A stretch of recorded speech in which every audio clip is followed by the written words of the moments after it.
सपने वाला पेड़। सोने चांदी और हीरो से बना पेड़। एक राजा था। उसकी दो रानियां थीं। बड़ी रानी का एक और छोटी रानी के 3 पुत्र थे। राजा अपने चारों पुत्रों को बहुत मानता था, लेकिन बड़ी रानी का पुत्र अपने तीनों भाइयों की अपेक्षा अधिक सीधा, ईमानदार और सच्चे स्वभाव का था। इसलिए उसके प्रति राजा का स्नेह कुछ विशेष था। तीनों भाई इसी कारण उससे ईर्ष्या करते थे। एक रात राजा ने एक अद्भुत स्वप्न देखा। स्वप्न में उसने एक पेड़ को विचित्र ढंग से उगते बढ़ते और बड़े पेड़ का आकार लेते देखा। पेड़ की जड़ और उसका तना चांदी के थे, सारी शाखाएं सोने की थीं, सारे पत्ते हीरों से जड़े थे और फलों की जगह मोतियों के गुच्छे लटक रहे थे। पेड़ पर एक सुंदर तोता बैठा था।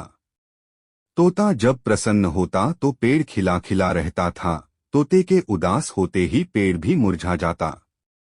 राजा को उस पेड़ ने कुछ इस तरह से आकृष्ट कर लिया कि अगले दिन प्रातःकाल उसने अपने चारों पुत्रों को बुलवाया और उस अद्भुत लुभावने वृक्ष के विषय में बताते हुए कहा, तुम में से जो राजकुमार वैसा वृक्ष ला सकेगा, उसे मैं अपना उत्तराधिकारी बनाऊंगा। इस काम के लिए उसने राजकुमारों को 2 वर्ष का समय दिया। छोटी रानी के तीनों राजकुमारों ने राजा से बहुत सारा धन लिया और वृक्ष की खोज में निकल पड़े। चलते चलते उन्हें एक ऐसा नगर मिला जहां सोने चांदी का काम करने वाले बहुत सारे कारीगर रहते थे। वे तीनों वहीं ठहर गए और कारीगरों से सोने चांदी का पेड़ बनवाने में लग गए। पिता से कुछ पैसे लेकर बड़ा राजकुमार भी भाइयों के पीछे पीछे आ रहा था। तीनों राजकुमारों ने मौका देखकर उसे कुएं में ढकेल दिया। संयोगवश एक चरवाहा पानी पीने के लिए वहां रुका। उसने कुएं में रस्सी डालकर राजकुमार को निकाला। राजकुमार ने उसका धन्यवाद किया और अपने भाइयों की करतूत बताई। उसने अपने पिता के विचित्र स्वप्न के विषय में भी बताया। चरवाहे को राजकुमार से सहानुभूति हो रही थी। उसने बताया, यहाँ से कुछ दूर आगे एक जंगल है। वहाँ एक साधु 6 महीने से समाधि में लीन हैं। उनकी समाधि अब टूटने वाली है। तुम उनके पास जाओ, शायद वे उस पेड़ के विषय में कुछ बता सकें। कई दिनों तक चलने के बाद राजकुमार जंगल में साधु के पास पहुंचा। बहुत दिनों से समाधि में लीन रहने के कारण उनके चारों ओर घासफूस का जंगल बन गया था। राजकुमार ने चारों ओर साफ सफाई की और प्रतीक्षा करने लगा। साधु की समाधि टूटी। वे राजकुमार की सेवा से बहुत प्रसन्न हुए और उसे एक वरदान मांगने के लिए कहा। राजकुमार ने सोने चांदी वाले वृक्ष की मांग कर दी। साधु लज्जित होते हुए बोले, यह तो मेरे वश में नहीं है। आगे दूसरे जंगल में मेरे गुरु हैं, वे शायद तुम्हारी सहायता करें।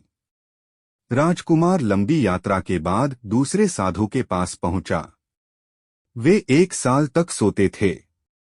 राजकुमार उनकी सेवा करता रहा। जागने पर साधु ने प्रसन्न होकर वरदान मांगने के लिए कहा।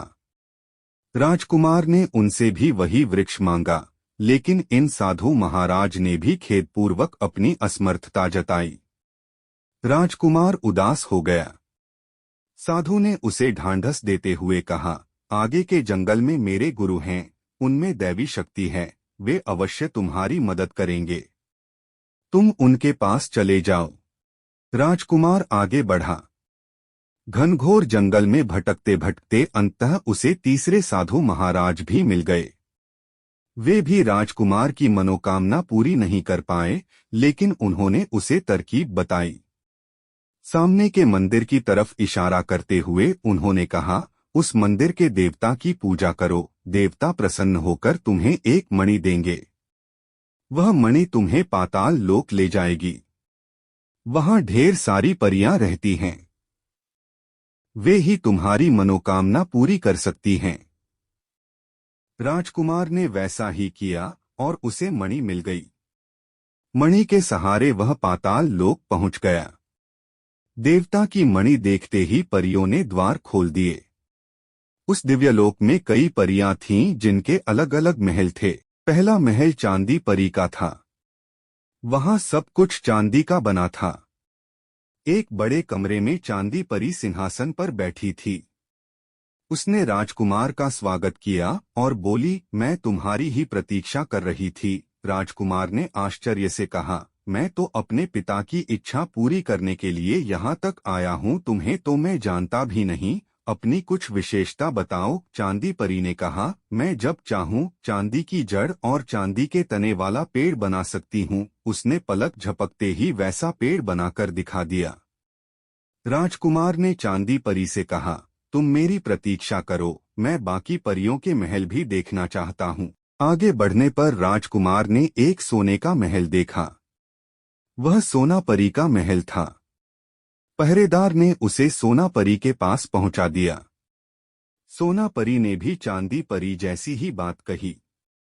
उसका विशेष गुण यह था कि जब चांदी परी पेड़ की जड़ और तना बना देती तब सोना परी उसे सोने की डालियों से सजा देती थी। राजकुमार के विस्मय का ठिकाना नहीं रहा। सोना परी से आज्ञा लेकर वह आगे बढ़ा तो उसे हीरा परी और फिर मोती परी के महल मिले। वह बारी बारी दोनों परियों से मिला। जब चांदी परी और सोना परी पेड़ की जड़, तना और डालियां बना लेती तब हीरा परी हीरे के पत्तों से डालियों को सजा देती थी और फिर मोती परी मोतियों के फलों से डालियां भर देती थी। अंत में राजकुमार तोता परी के महल में पहुंचा। तोता परी की विशेषता यह थी कि जब चांदी, सोने, हीरे और मोती से बना पेड़ तैयार हो जाता तब वह एक सुंदर तोता बनाकर पेड़ पर बैठा देती थी। जब तोता प्रसन्न रहता तब पेड़ सुंदर खिला खिला रहता था। तोते के उदास होते ही पेड़ भी मुरझाने लगता था। राजकुमार को अपनी मनोकामना पूरी होती लगी। वह सभी परियों को साथ लेकर मणि के सहारे पृथ्वी लोक पर वापस आ गया। राजकुमार ने मंदिर में देवता की मणि उन्हें लौटा दी और साधु महाराज को धन्यवाद देने गया। उसकी सफलता से साधु महाराज बहुत प्रसन्न हुए। उन्होंने राजकुमार को एक लाठी और एक रस्सी दी जिससे जरूरत पड़ने पर वह रास्ते में परियों सहित अपनी भी रक्षा कर सके। साधु ने बताया कि लाठी और रस्सी की शक्ति से वह जब चाहे किसी को भी अपने पास बुला सकता था। वहां से आगे वह दूसरे साधु को भी धन्यवाद देने के लिए रुका। साधु उसकी पितृभक्ति से बहुत प्रभावित हुए और प्रसन्न होकर उसे एक विशेष कटोरा दिया जिससे वह अपनी इच्छानुसार हजारों लोगों को स्वादिष्ट भोजन करा सकता था। अब पहले वाले साधु के पास जाना बाकी था। उनके पास पहुंचकर जब राजकुमार ने सारी बातें बताईं तो साधु को विश्वास नहीं हुआ। उन्होंने सोने चांदी का बना पेड़ देखने की इच्छा जताई। राजकुमार के परियों से कहने भर की देर थी और पेड़ बनकर तैयार था। साधु की आंखें चकाचौंध हो गईं। उनके मन में लालच उत्पन्न हो गया। उन्होंने राजकुमार को आज्ञा दी, सभी परियों को यहीं छोड़कर तुम यहाँ से चले जाओ। राजकुमार को विवश होकर उनकी आज्ञा माननी पड़ी। कुछ दूर जाते ही अचानक उसे रस्सी और लाठी की याद आ गई। उसने दोनों से कहा, सभी परियों को साधु से छीन कर ले आओ। कुछ ही पल में सभी परियां राजकुमार के सामने थीं।